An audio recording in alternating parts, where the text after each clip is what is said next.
Saben que esto va mucho más allá de solo meter una semilla a la tierra, de cuidarla hasta que nos dé frutos y después consumir estos frutos y comenzar un ciclo nuevo. El cultivar con conciencia lo que nos comeremos es descubrir de dónde venimos y nuestra esencia, el mayor acto yo digo que de humildad definitivamente, y también considerando de una manera tan física y sencilla que lo que nos comamos, lo que nos llevemos a nuestra boca, va a formar parte de nosotros. Parecería que lo fundamental es la obtención de alimentos mediante la agricultura limpia y de forma consciente.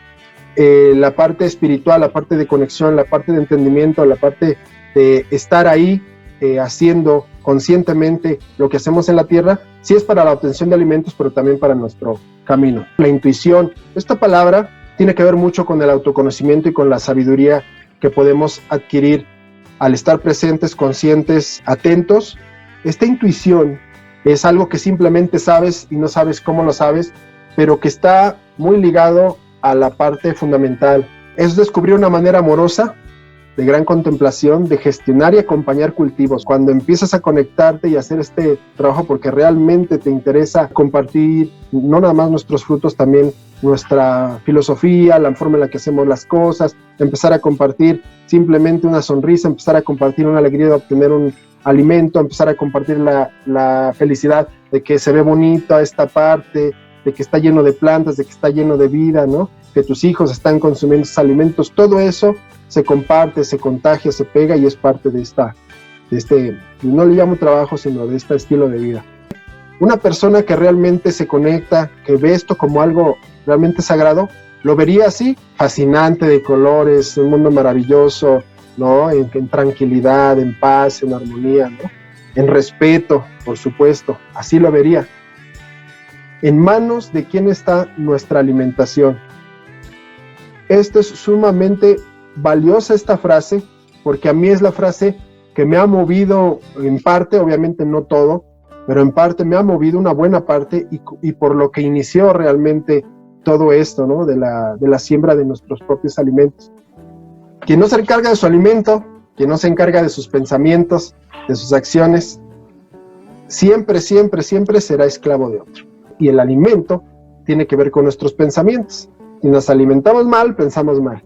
Si pensamos mal, nuestras acciones pues no son las adecuadas, no son las que ni siquiera tuvimos la oportunidad de elegir. Por eso es que es tan importante. Primero, si te alimentas adecuadamente, va a mantener a tu cuerpo físico. Si tenemos salud, como dije, tenemos desarrollo de nuestra inteligencia, que es fundamental también para esto.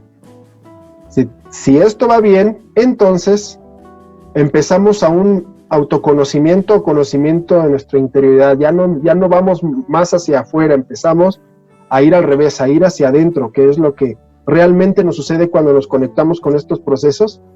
Es realmente ir a nuestra interioridad, al reconocimiento, al recordatorio de dónde venimos y qué somos y por qué estamos aquí. Y después de eso, entonces, poco a poco, que ahorita vamos a ver el mecanismo, se da este desarrollo de la conciencia, que es fundamental porque si no actuamos, sembramos con conciencia, repito, esto es una actividad más entretenida. Hay una conexión directa entre nuestro intestino y nuestro cerebro. Realmente el que estamos ingiriendo este tipo de alimentos y se estén procesando aquí en el intestino, ¿tendrá un efecto directo en nuestro sistema nervioso central? Y la respuesta, por supuesto, es que sí, y totalmente, total y absolutamente.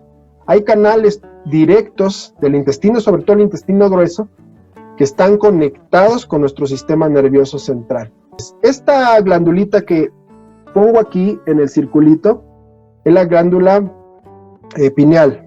Es la encargada de sacarnos de este mundo y conectarnos, ¿no? De otra manera del mundo espiritual, como le quieran llamar.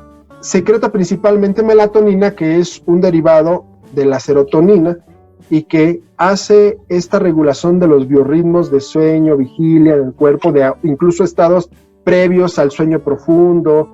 Desde los pensadores antiguos ha sido ya un punto de estudio y les ha llamado mucho la atención, tanto que le pusieron estos nombres. el portal del alma, la molécula de Dios, porque se dice que esta es la encargada, obviamente con todas sus secreciones, sobre todo la que ven abajo que se llama dimetiltriptamina, es la que nos puede llevar a ese estado como de conciencia, de elevación. Cuando tenemos una adecuada alimentación, el ser humano sí la sintetiza, pero además de que la sintetiza, la puede obtener de las plantas. La población humana cada vez está más enferma. La pregunta es ¿por qué? ¿Por qué estos problemas de envenenamiento? Estamos hablando de tóxicos, de químicos y de un montón de cosas que traen ya los alimentos. La modificación. Esto es una cosa que recientemente se ha convertido en moda, modificar todo, ¿no? Ahora ya se modifican semillas, microorganismos, se modifica incluso los colores, se modifica un chorro de cosas en las plantas. Híbrido transgénico. Este híbrido, hablo de híbrido no natural, porque hay híbridos naturales, híbridos no naturales. Es incompatible, por supuesto, cuando es híbrido, es transgénico, se ha modificado la genética de forma no natural. La industrialización, por supuesto, por todos los conservadores y cosas que se necesitan poner para realizar un producto terminado. La simplificación. Esta simplificación que yo les comentaba, esta se ha llevado al extremo en la parte mineral, ¿no? Esta simplificación lleva a que la planta tenga lo mínimo posible, carezca de otros que pasen desapercibidos, pero esta falta mineral es muy grave porque aún los microelementos, con un microelemento que nos haga falta, puede causar problemas serios de salud. La microbiología, también los dos grandes pilares. ¿Por qué la microbiología? Todo es vida. Hay microorganismos, muchos microorganismos, toda la vida es microorganismos. Nosotros tenemos en número más microorganismos que células en el cuerpo. Entonces eso indica que somos más microorganismos que seres humanos. Pero estos microorganismos hacen una parte fundamental en nuestro cuerpo, yo diría única, que no se puede suplir en absoluto. No nada más se trata de la extracción de los minerales, se trata de, hablamos de energía, ¿no? Hablamos de enzimas, hablamos de hormonas, hablamos de un chorro de cosas, de metabolismos, de los microorganismos que impactan seriamente sobre nuestro cuerpo. Y el alimento es el principal encargado de llevar esos microorganismos, o debería ser, para que esas colonias se renueven, para que se esté recordando cuál es la microbiología que nos beneficia, y entonces que la microbiología haga todo ese maravilloso trabajo en nuestro intestino. La simplificación alimentaria, ¿por qué? Porque antes los granos esenciales para la alimentación del hombre eran más de 50, 60, 70, no sé, muchísimos más, y ahora se resumen muy pocos, ¿no? Nos hemos olvidado de muchos más cereales, nos hemos olvidado de muchas plantas, incluso plantas nativas que deberíamos consumir, y entonces cada vez se va acortando las posibilidades de obtener minerales y de obtener microorganismos. Falta de energía vital, híjole, esta es una bien importante. No sé si alguno haya escuchado esta parte de la energía vital. Obviamente no estamos hablando de energía que provocan los carbohidratos, no estamos hablando de energía que provocan las grasas, o de este contenido energético que tienen los alimentos, los azúcares y todo este asunto. No me refiero a esa energía vital. Esa energía vital también está dentro de esos tipos de energía. Y bien lo dice su palabra, es esa energía indispensable que realmente mantiene y beneficia a cómo debería ser nuestra vida, o sea, a llevar a nuestra vida al mejor nivel, a nuestra mejor versión. Esa energía vital ahora en los alimentos es muy baja, y esa energía vital se obtiene no sembrando un buen alimento, sino es parte es cómo lo haces, con qué lo haces, en qué entorno lo haces, respetando qué, con qué tipo de materia orgánica, cómo lo estás haciendo en general. Todo alrededor va a afectar para que esta energía vital en los alimentos esté en un buen estado, y que por lo tanto esta energía vital también es parte del motor de un buen estado físico, mental, incluso yo puedo decir ya un poquito más allá. El daño a la tierra que los produce y el agua, obviamente, pues esto no es noticia para nadie. Ahora ya pocos dicen, nada más tengo que mantener mi tierra. Muchos dicen, tengo que recuperarla. La mayoría es que hay que recuperarla. ¿Por qué? Porque fue dañado durante mucho tiempo, y eso también cuenta. Y el control mediante el alimento. ¿Por qué? Se refería al por qué enfermamos. Bueno, porque también es parte de un sistema, ¿no? El controlarnos mediante el alimento, para que no pensemos, para que no nos liberemos, para que no tengamos esta parte de escape y entonces podamos hacer las cosas diferentes.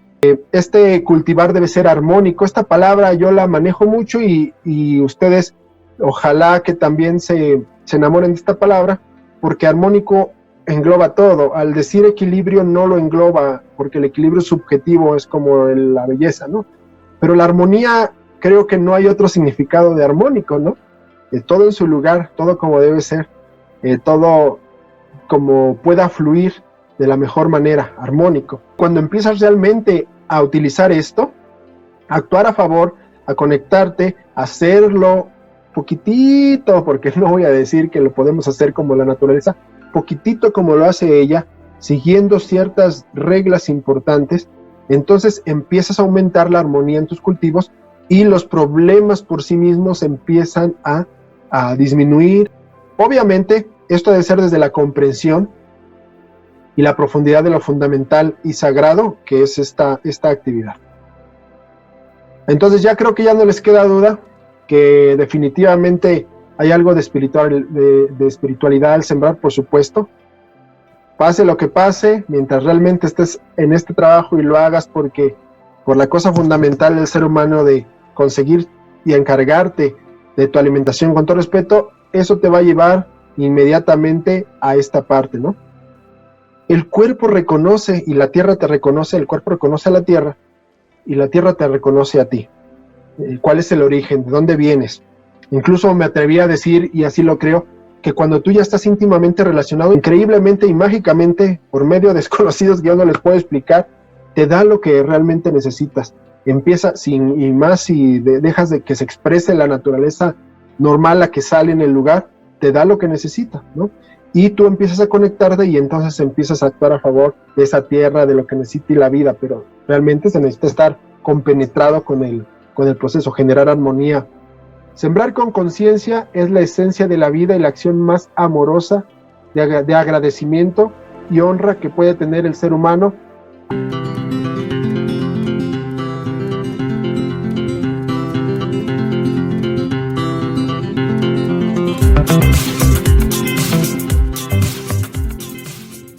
Entonces, en el suelo encontramos normalmente que va a haber interacción entre ellas raíces, gases, agua, materia orgánica, meso, macro y microorganismos y minerales que son la parte central de la dinámica en la rizósfera, pero también enzimas, hormonas y no nada más de las raíces, sino también de los microorganismos, enlaces, estos enlaces que platicábamos. Hay muchos enlaces en el suelo y interviene, por ejemplo, el calcio, interviene la humificación o el humus, intervienen las arcillas también, incluso puede intervenir el silicio en estos enlaces, y sin ellos esta tierra no tendría una estructura. Estos enlaces también los podemos meter aquí, las raíces, finalmente forman un enlace con todo esto.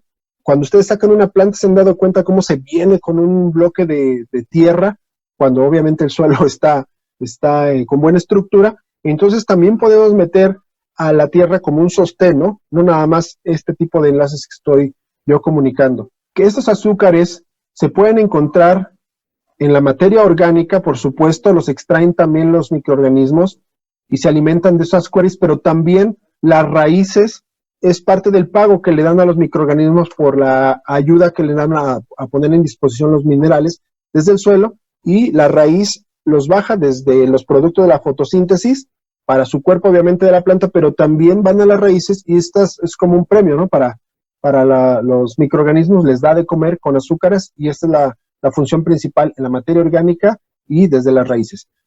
Semillas, incluso no hablemos de las semillas que ponemos en el suelo, sino las semillas que propiamente están en el suelo.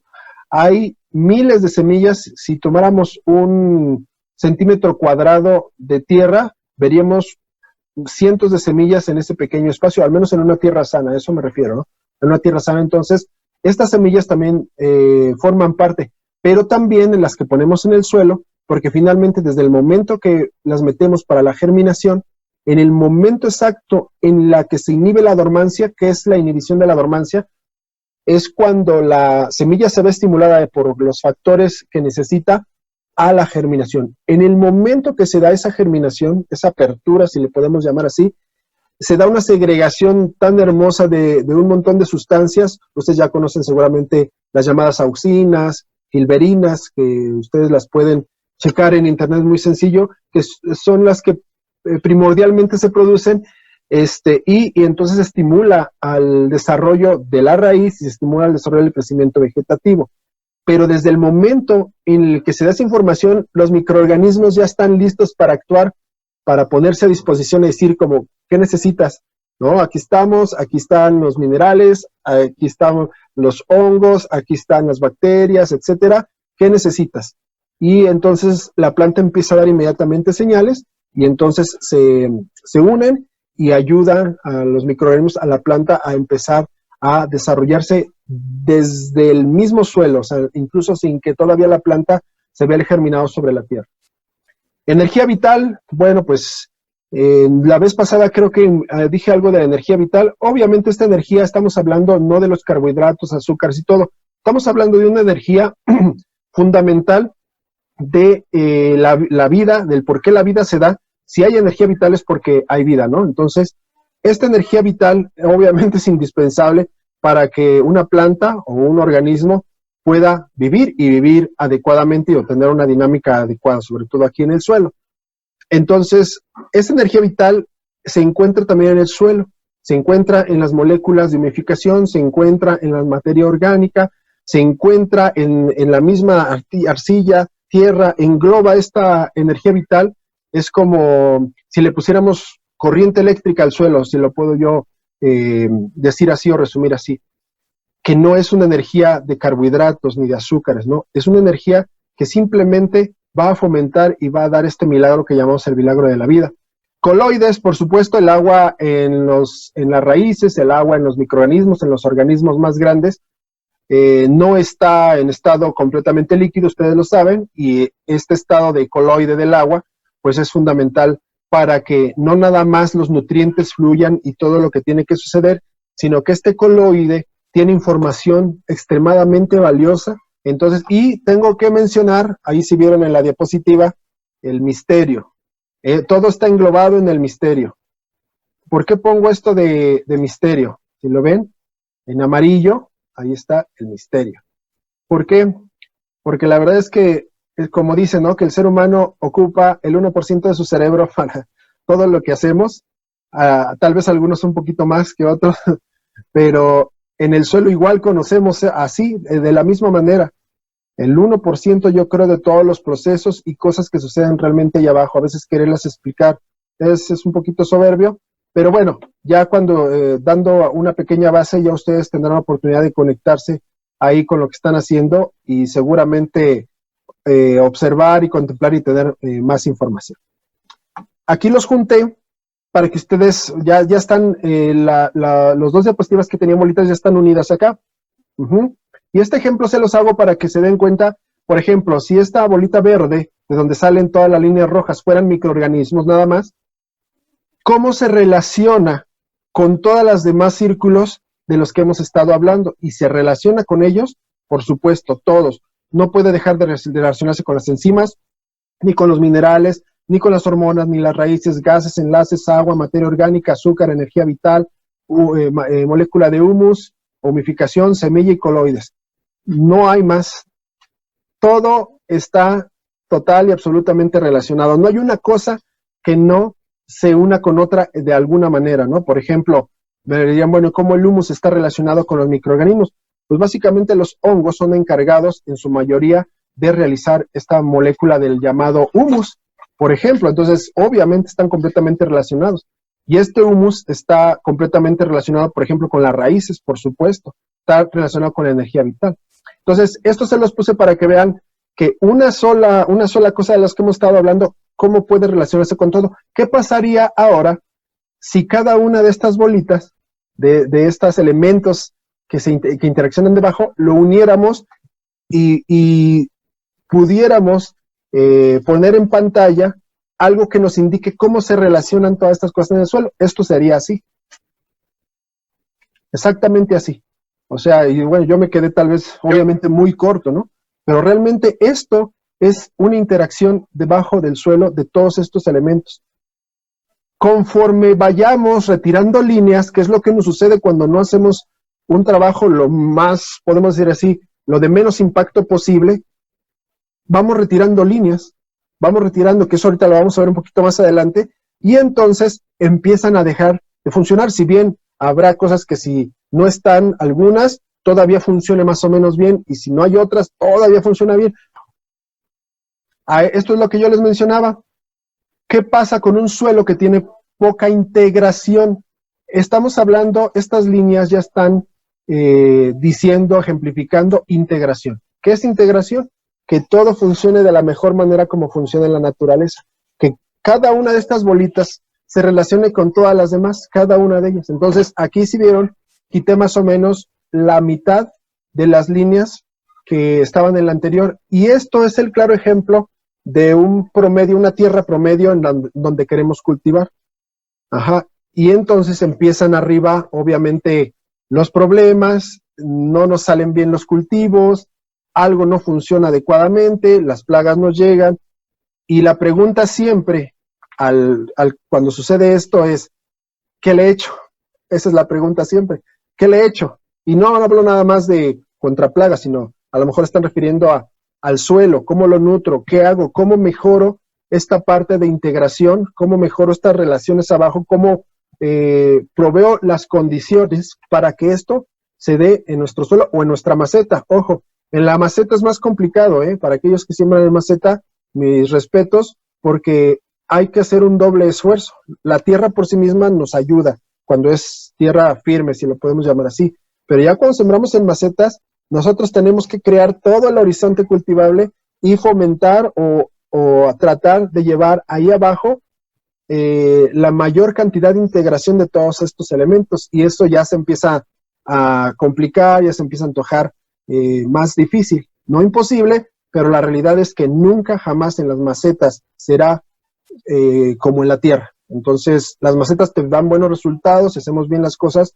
nos pueden ayudar, pero yo que ya experimenté ambas cosas, la tierra siempre te va a ayudar y siempre te va a facilitar las cosas para este tipo de trabajo. No dije facilitar las cosas para obtener vegetales, porque podemos tener otros errores, pero cuando realmente procura la tierra, procura su cobertura, su materia orgánica, su humedad, diversidad y todo, ella misma te ayuda y normalmente tenemos que hacer menor esfuerzo para poder cultivar.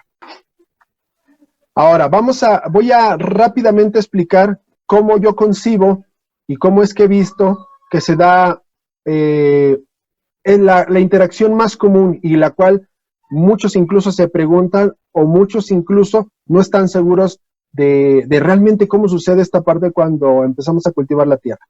En la parte aérea, obviamente, tenemos el aire, y el aire está compuesto de varios gases: carbono, hidrógeno, oxígeno, nitrógeno y algunos gases azufrados, y entre otros pequeños gases que son una pequeñita parte. También tenemos agua. Déjame mover esto. Tenemos agua, por supuesto, pero obviamente estamos hablando de agua de la lluvia, pero no todo tenemos H2O cuando el agua de lluvia cae. También podemos tener, por ejemplo, energía, también podemos tener, obviamente, los gases. En el agua está contenido el agua de lluvia, puede traer contenido de nitrógeno, puede traer contenido de carbono, puede traer contenido de gases azufrados. Tenemos, obviamente, el oxígeno, tenemos minerales. Pocos consideran que puede haber minerales en el agua de lluvia. Claro que los hay, y normalmente son provenientes, pues, del polvo, ¿no? Del polvo que sube, y que con el agua o de las cenizas, obviamente, volcanes, quien viva cerca de volcán, puede tener obviamente minerales. Y microorganismos, obviamente. Yo al inicio no podía considerar esta posibilidad de que tuviera microorganismos el agua de lluvia, pero por supuesto que los tiene, y la mayoría de esos microorganismos son microorganismos benéficos. Aunque bueno, no hay benéficos, no hay buenos o malos, sino me refiero que aquellos que consideramos que no son útiles, que realmente todos son útiles, pero que en un suelo desarmonizado pueden causar problemas. Pues tiene de los dos, pero al caer el suelo hace su trabajo y obviamente desarrolla los que necesitamos cuando lo procuramos.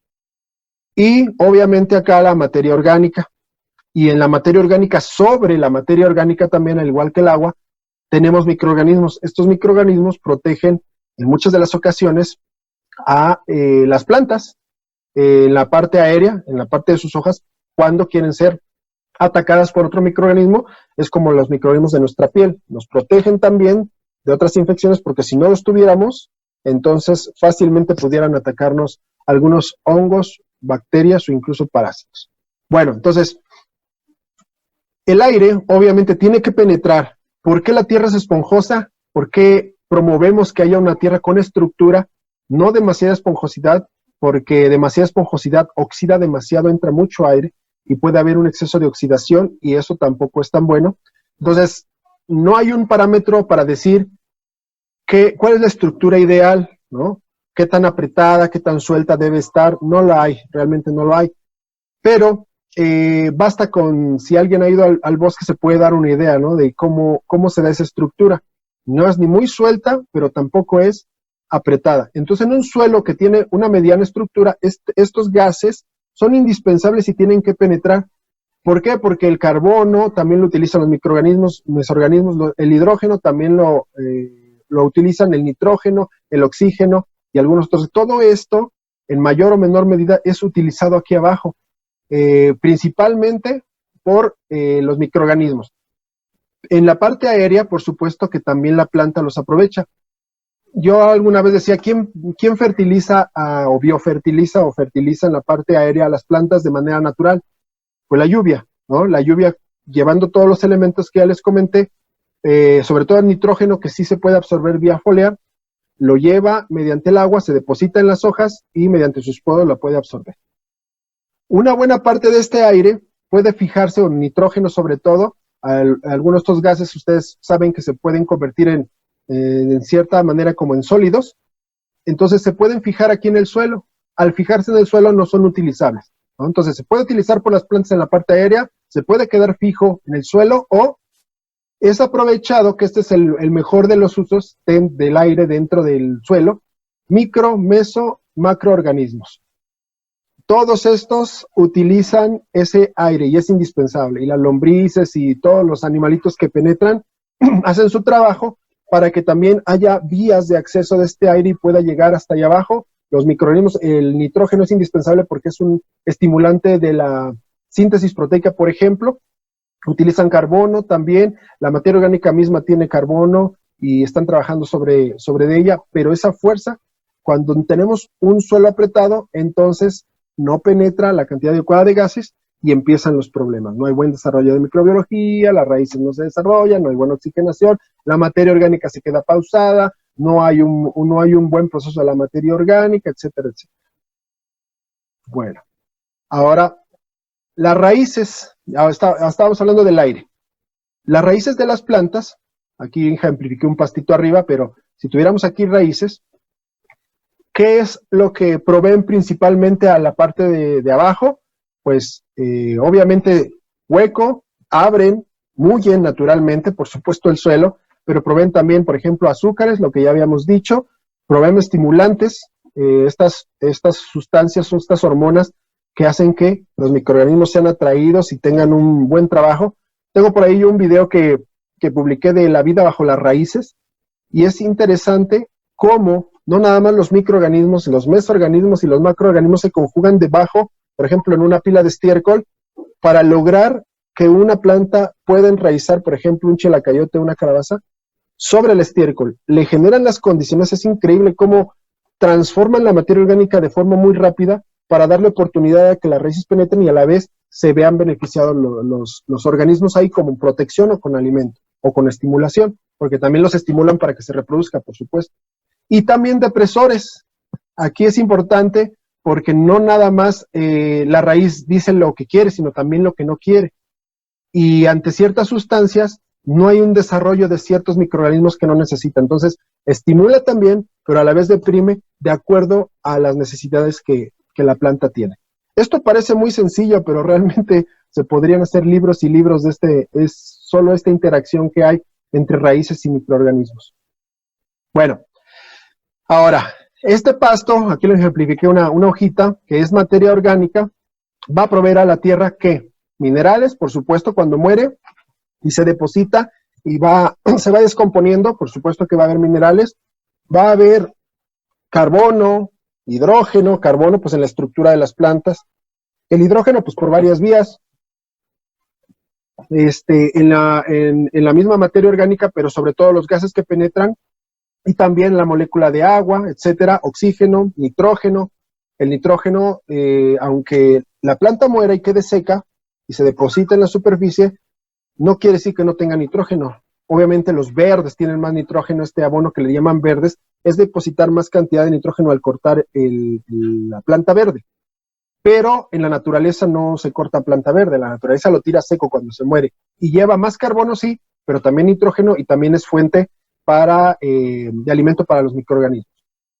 Agua, por supuesto, y energía. Toda la energía que puede contener al depositarse en el suelo va a estar disponible para quién, obviamente, ¿no?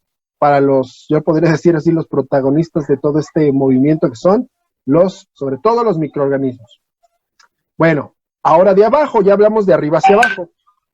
Falta una parte nada más de arriba que es el agua, pero ahora, ¿qué se provee de abajo hacia arriba de acuerdo a los horizontes que les expliqué al inicio? De la roca madre y después de la siguiente etapa, en donde ya los fragmentos empiezan a ser más chiquitos, pues minerales, básicamente la roca madre o toda la parte que viene de la roca madre hasta formar el suelo, la mayor parte son minerales, son arcillas, por ejemplo, y sobre todo es energía, esta energía vital, que yo les hablo, una roca, por ejemplo, tiene energía vital, pero también tiene energía cósmica. Sin embargo, no tiene vida la roca, pero sus moléculas, sus partículas tienen energía vital que a la hora de que sea alimento para, por ejemplo, microorganismos o para plantas, ya llevan ese agregado de energía.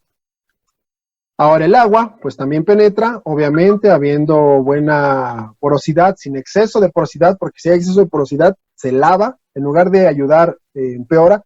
Y ustedes saben aquí que la materia orgánica es fundamental. La materia orgánica, la estructura que hay en el suelo, retiene el agua y puede mantenerla en el lugar que necesita, sobre obviamente las raíces, pero también estos micro, meso y macroorganismos.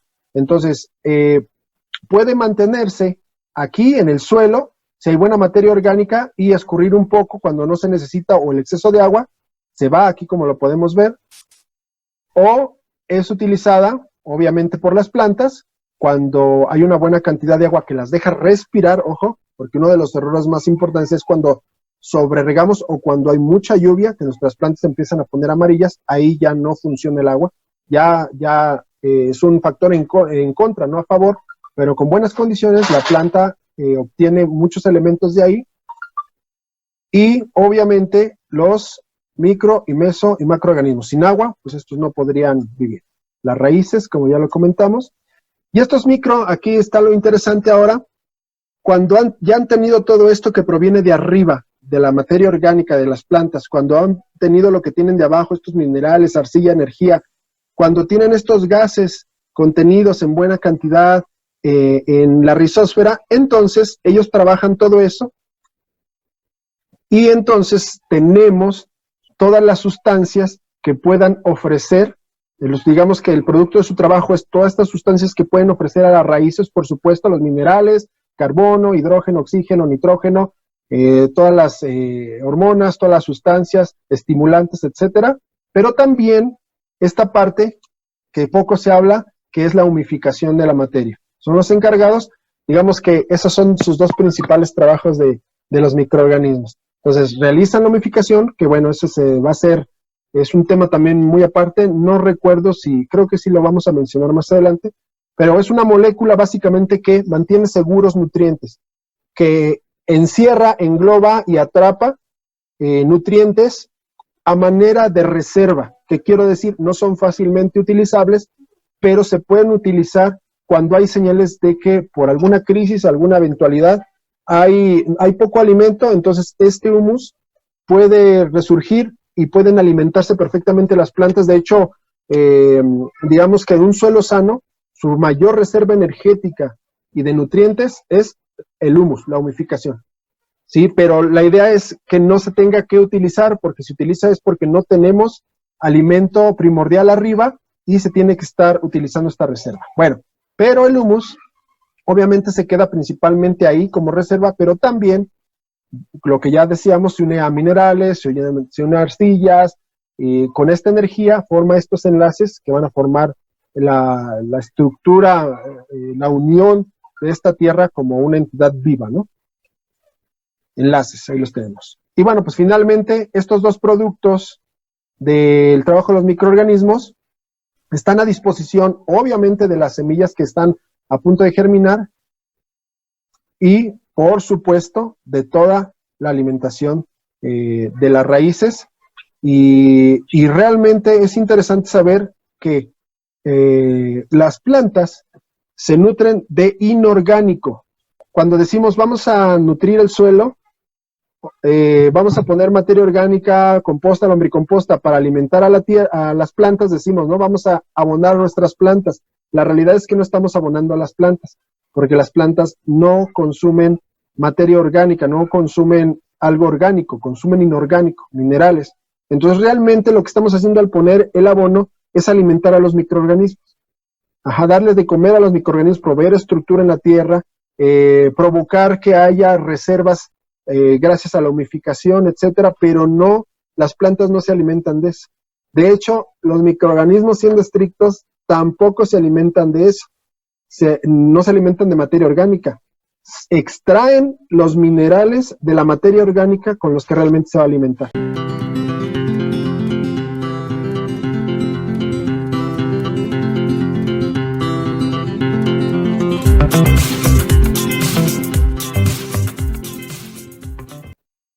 Muy bien. Bueno, con relación a la estructuración de tierra, les voy a dar básicamente 4 ejemplos sencillos. Hay muchos más, pero estos ejemplos que les voy a dar se apegan al 80-90% de las plantas y hortalizas que normalmente vamos a sembrar en nuestro huerto o que pensamos sembrar.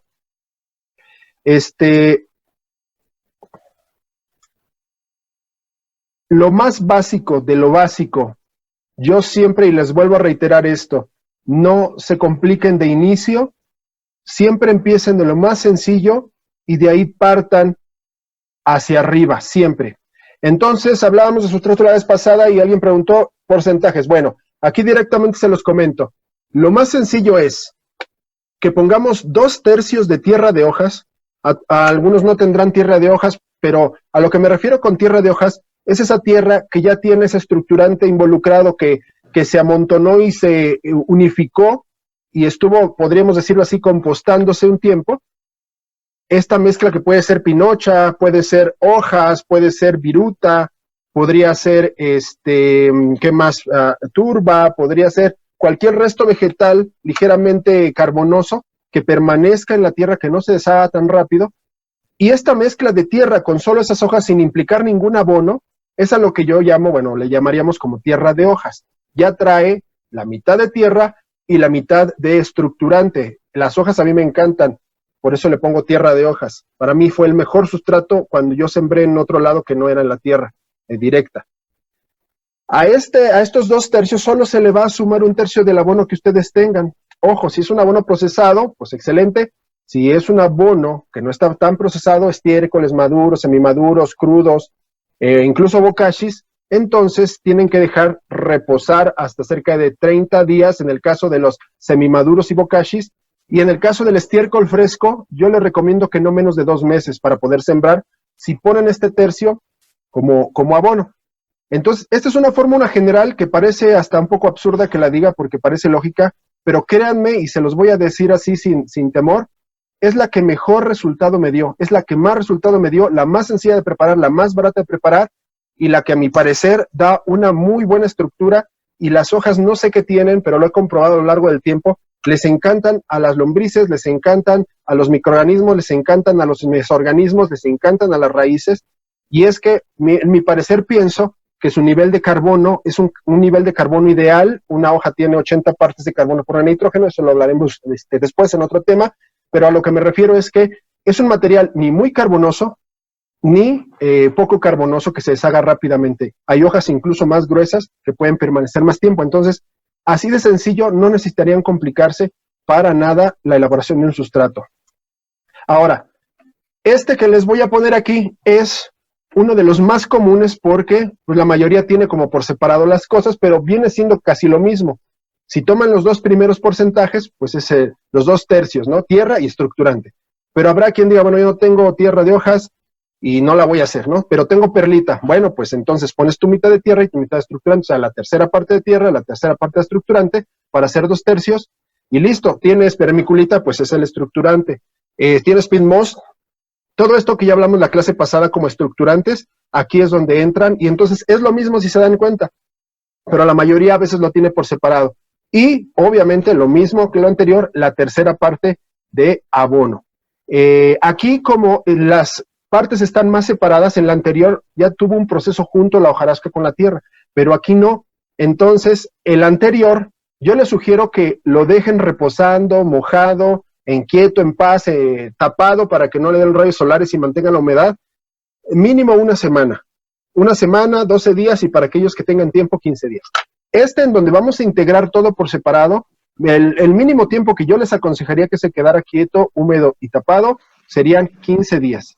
Eso sería lo ideal, para dar tiempo a que todo eso se unifique, para que los microorganismos se invadan, se reproduzcan, las pocos meso o macro o microorganismos que tenemos ahí vayan a todos lados, y ese movimiento, el agua, la humedad, se estabilice, el pH, ustedes saben que los microorganismos son estabilizadores de eso, y entonces vamos a tener mucho mejores resultados que si queremos sembrar inmediatamente.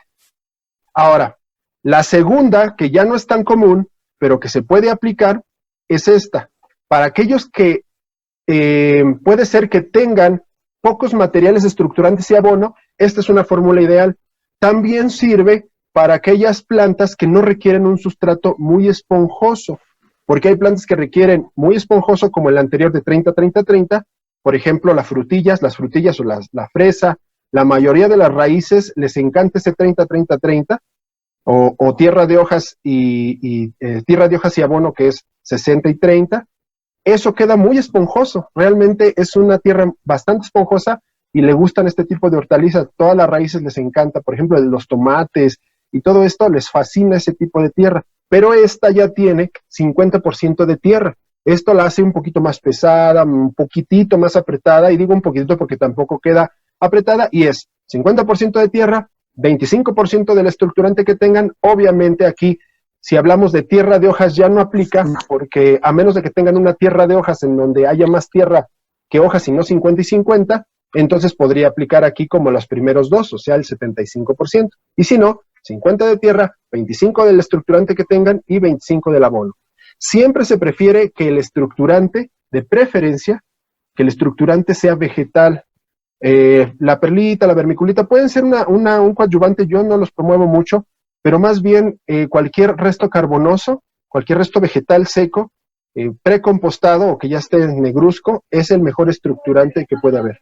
Entonces, esta tierra ya tiene un poquito de más, está más pesada, un poquitito más apretada, y aquí yo les puedo decir que el 70% de todas las hortalizas que vamos a sembrar, esta es la fórmula, y sobre todo si tienes poco estructurante o poco abono, puedes aplicar esta fórmula. Incluso puedes reducir para muchas hortalizas pequeñas el abono a 20%, y puedes aumentar la tierra otro 5%, o incluso el estructurante otro 5%. O sea, aquí ya es jugar, ya esto son cuestión de experiencias, que ustedes lo vean, que ustedes lo hagan, que ustedes lo experimenten, que ustedes agarren su manera, porque finalmente este solo es mi experiencia, pero sí les comento que este sustrato es el más común y que normalmente el más resultado nos da.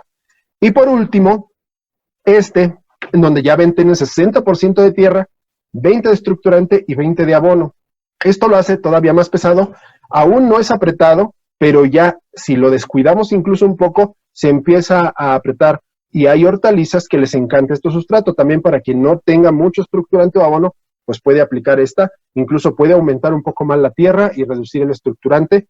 Pero ya pocas plantas requieren un suelo muy apretado, pero sí las hay. Por ejemplo, yo les voy a decir que todas las chicorias, algunas lechugas, las acelgas, espinacas, les encanta esta tierra un poco más apretada. De hecho, su germinación, si ustedes se han dado cuenta cómo a veces en los pasillos, en la parte que está compactada, de repente sale una lechuga y sale bonita, ¿no? Y uno dice, bueno, ¿cómo? Sí, sale a veces mejor que la que teníamos en el bancal, porque les gusta un sustrato un poquito más apretado. Las verdolagas, por ejemplo, les encanta este sustrato con mucha tierra, menos abono y un poquito más apretada. Entonces, aquí sí va a depender de lo que va a sembrar, pero más que eso, estoy dando fórmulas generales que nos van a servir, sea cual sea de estas que acabo de poner, y ya ustedes van a empezar a experimentar cuál les da resultado. Por ejemplo, si van a sembrar una alcachofa, y ustedes experimentan germinarla en el primer sustrato de 60 o 70% tierra de hojas y 30 o 40% de abono, se van a dar cuenta que germina bonito y empieza a crecer, pero no sé qué sucede, no se desarrolla tan bien como en un sustrato como este, por ejemplo, de 60-20-20. A la alcachofa le gustan los sustratos así un poquito más apretados. Ya menos estructurante, entonces sí se nos va a apretar y más si utilizan tierra arcillosa, ya menos que estos porcentajes de abono y de estructurante, ya ahí sí definitivamente no se los voy a recomendar. Ok, vamos a entrar un poquito a la estructura del suelo, y aquí me voy a concentrar un poquito más en la parte de una tierra firme, de una tierra en jardín, de una tierra en parcela. No es que no hablemos de macetas ni de bancales, sí aplica muchas cosas que vamos a ver aquí, pero es un poquito más hacia la parte de la tierra. Bien, bueno, aquí es interesante ver de inicio, con relación al suelo, a nuestro suelo cultivable, qué parte tenemos de espacios y de poros y qué parte tenemos de materia sólida, porque a veces pensamos que todo el suelo es material sólido, y un suelo sano ni de broma es así. Un suelo sano, aquí esta imagen es, bueno, hablar de suelo sano es un poquito amplio, pero digamos un suelo promedio en buen estado, deberíamos tener al menos entre el 40 y 60 de espacios y de poros. Estos espacios y poros no son solo espacios con aire, sino también son espacios con agua, en donde no hay como tal materia orgánica sólida, pero que finalmente si se fuera el agua, esos espacios están ahí, que no se ocupan por otra cosa. Entonces, este espacio poro, en promedio, pues ya lo están viendo, en casi 50%, y el material sólido, en donde está incluido la materia orgánica, los minerales, los microorganismos, va a la otra 50%. Pero aquí, en la parte de los poros, ¿cuánto aire debería tener un suelo, no? Esa es la pregunta más interesante. ¿Qué porcentaje de aire debe de tener un suelo? Y estamos hablando aquí básicamente qué porcentaje de esponjosidad debería tener un suelo. Y bueno, también es muy variable, pero el rango es de 20 a 30% de poros. ¿Para qué son esos poros? Pues ya hablamos en las clases pasadas, para que ingresen los gases atmosféricos y estos gases sean utilizados por los microorganismos y por las plantas, y también para que haya espacios para que el agua pueda pasar y drenar, por supuesto. Y en la cuestión del agua, ahorita voy con la duda, termino la idea. En la cuestión del agua es muy parecido. La mitad debe de ser básicamente espacios para recepción de agua. Es importantísimo. Material sólido, los minerales. Aquí hay un dato muy curioso que, bueno, mucha gente piensa que no sucede. La mayoría de la tierra que nosotros vemos sólida realmente es una harina de rocas, ¿no?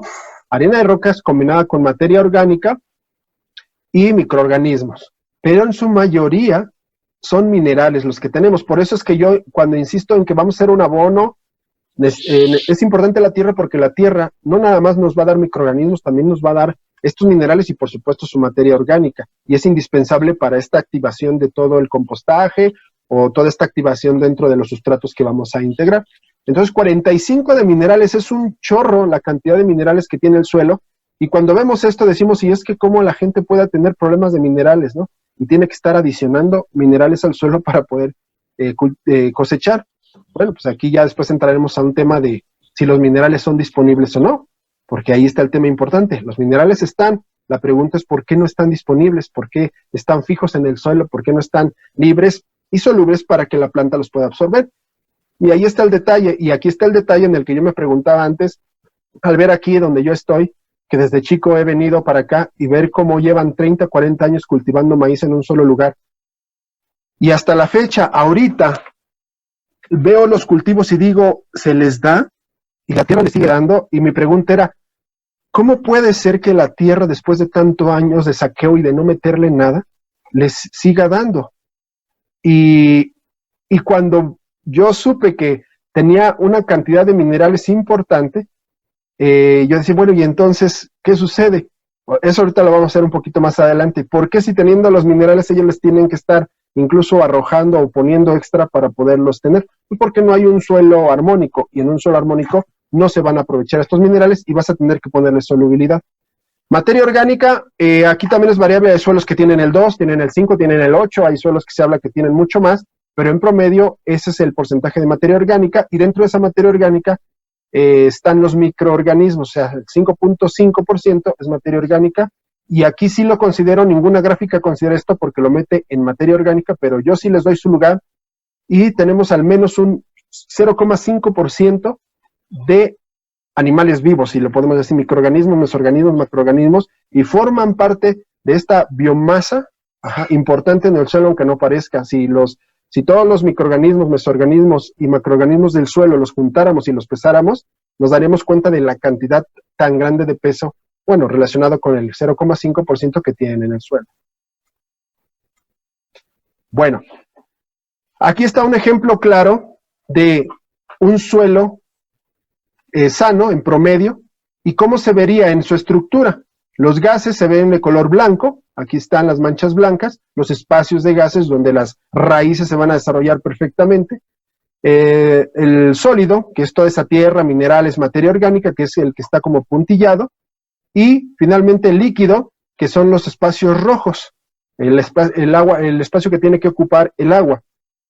Esto es un suelo estructurado, un suelo sano, una estructura ideal en el promedio de los cultivos.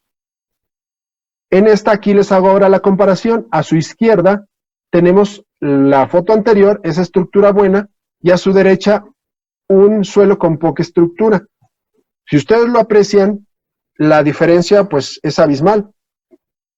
Y ya al derecho estoy hablando de un suelo con poca estructura. No dije que no tiene estructura, porque hay suelos peores que este de la derecha que ustedes están viendo. Pero entonces lo que nosotros queremos es esto de la izquierda. Y esto es parte del éxito en la mayoría de los cultivos. Si tenemos suelos apretados, no nada más se limita el aire, el agua, no nada más se limita a eso. También cambia el pH, normalmente son suelos más ácidos, por ejemplo. Cambia el desarrollo de las raíces, por ejemplo. O sea, hay más salinidad en este tipo de suelos porque drenan menos, lavan menos el suelo de las sales y las acumulan un poco más. Hay más problemas de nematos, hay más problemas de gusano ciego, hay más problemas de hormigas. Entonces, todos esos problemas que escuchan de los nematos, gusanos, incluso de aquellos que dicen que las lombrices son un problema, que pues eso es totalmente falso, simple y sencillamente llegan a deberse a un suelo con poca estructura. No está sano, simplemente no está armónico, y pues suceden cosas ahí y desequilibran también a esos organismos. En cuanto a las plantas, pues aquí ya se pueden dar cuenta la diferencia abismal, y así ustedes lo pueden experimentar, de raíces en el desarrollo de la izquierda que nosotros deseamos, y en el desarrollo de la derecha, que es un suelo que está compactado. Nunca va a ser igual.